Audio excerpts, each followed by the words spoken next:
Greek mythology isn't just about amazing gods and heroes. It's also full of scary monsters and weird creatures that used to freak out the people in ancient Greece. In this video, we'll check out some of the most terrifying beings from those old stories. Back then, people had different views of these bad boys. Some thought they were gods, while others saw them as really awful creatures. Let's dive in and learn more about them.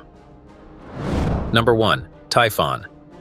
Imagine the ultimate monster, and you've got Typhon. He was considered the daddy of all monsters, born from Gaia, the earth, and Tartarus, a super scary place like the depths of hell. Typhon was gigantic, so big that his head could touch the stars. His lower body was made up of 2 snake tails that were always hissing. Instead of normal fingers, he had dragon heads coming out of his hands. He also had massive wings that could block the sun, and his eyes flashed fire, which was pretty terrifying to everyone, even the powerful Greek gods. Typhon was so strong that Zeus, the king of the gods, was the only one who could fight him. While other gods were scared and ran away, Zeus stayed to battle this fearsome creature. Their fight caused earthquakes and tsunamis, shaking the whole world. It was so intense that it almost split the planet in half. In the end, Zeus won by hitting Typhon with 100 lightning bolts and threw him into Tartarus, locking him up. But Typhon was so angry that he kept causing trouble, making volcanoes erupt from time to time.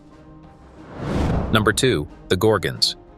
3 sisters who were really something. They had snakes for hair and could turn anyone to stone if you looked into their eyes. The sisters were Stheno, Euryale, and the most famous, Medusa. Medusa is super well known even today. There are different stories about her. Some say she was born from an ancient sea god and had a scary face and a snake-like body. Another story from a book called Metamorphoses says Medusa used to be a beautiful woman.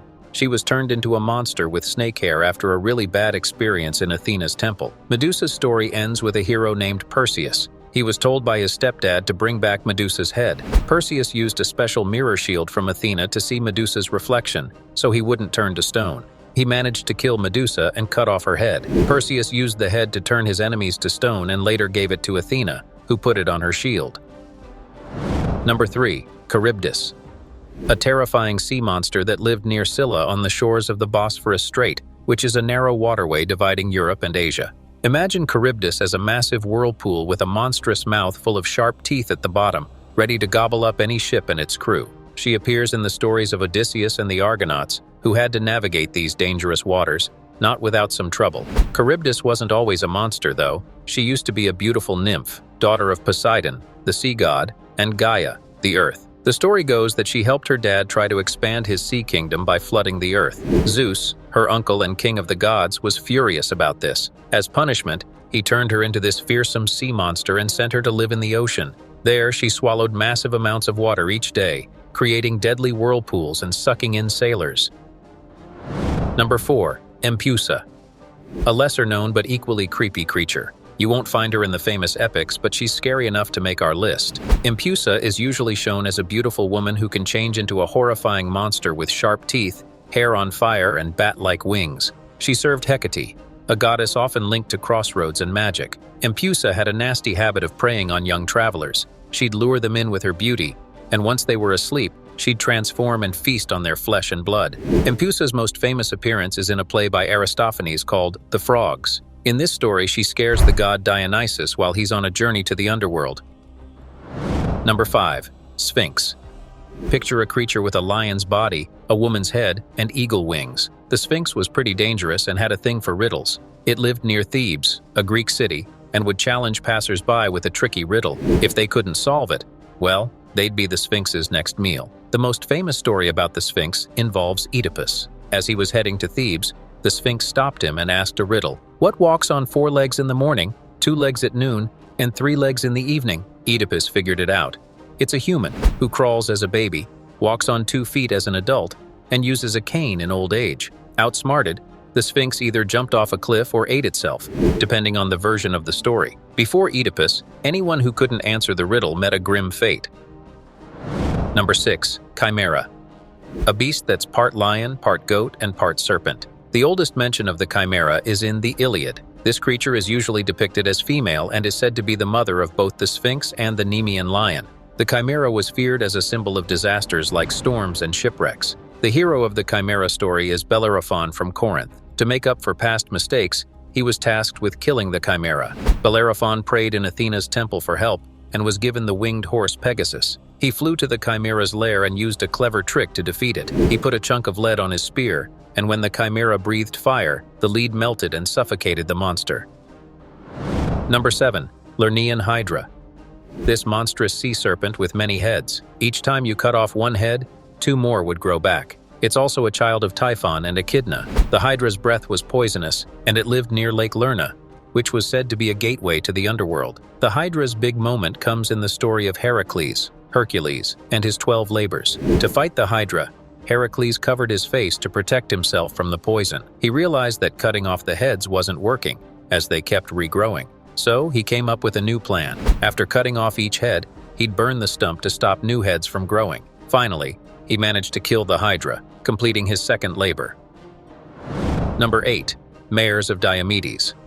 Diamides wild horses, also known as the horses of Thrace, were a group of super scary man-eating horses from old Greek stories. They belonged to this giant guy named Diamides, a super tough and scary king. He was the son of Ares, the war god, and was basically like the walking, talking version of a really bad, chaotic day. He lived near the Black Sea, ruling over the Biston warriors, who were pretty hardcore themselves. But the coolest thing they had? These 4 wild horses that they treated like their own kids. These horses were known for causing a lot of trouble around Thrace. They were kept locked up with heavy iron chains and ate from a bronze feeding trough. The horses had cool names: Podargos, the speedy one; Lampon, the shiny one; Xanthos, the yellow one; and Danos, the frightening one. Hercules, a famous hero, took them on as his 8th big challenge. He even fed their owner Diamides to these wild beasts. Number 9. Cerberus.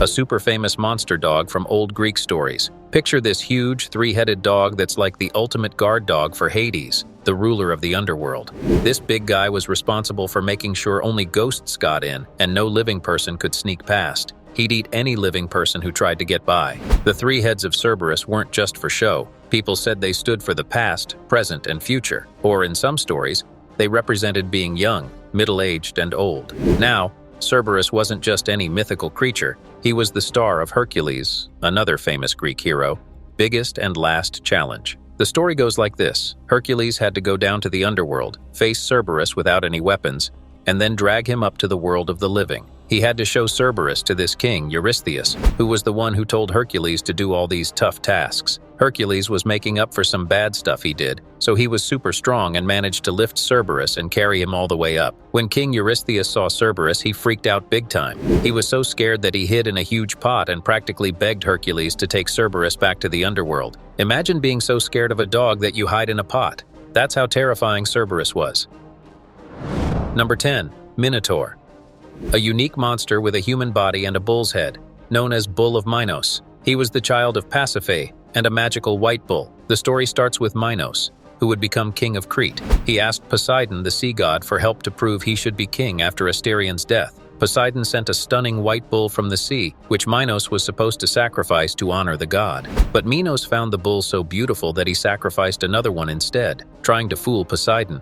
This made Poseidon very angry, and to get back at Minos, he caused Pasiphae, Minos' wife, to fall in love with the white bull. Their union resulted in the Minotaur. As the Minotaur grew, he became violent. To deal with this, Minos commissioned Daedalus, a famous inventor, to build a complex maze called the Labyrinth. This labyrinth, believed to be under the palace of Knossos, was where the Minotaur was locked away. The Minotaur was notorious for his hunger for human flesh and for living in this puzzling, intricate maze. The story gets more intense with King Minos' son, Androgeus, being killed in Athens. Some say he was murdered out of jealousy for his victories at the Panathenea Games. In revenge, Minos waged war against Athens and won. As a punishment, every year, Athens had to send 14 young people to Crete. These youths were put into the labyrinth for the Minotaur to hunt and eat. Now Theseus, the hero from Athens, he volunteered to go to Crete, planning to kill the Minotaur. In Crete, Ariadne, King Minos' daughter, helped Theseus. She freed him and led him to the labyrinth's entrance.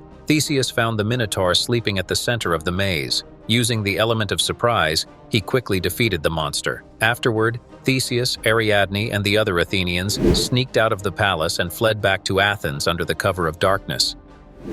And that's the wild world of Greek myths. Smash that like button, hit subscribe, and drop a comment about your favorite myth. Catch you in the next video.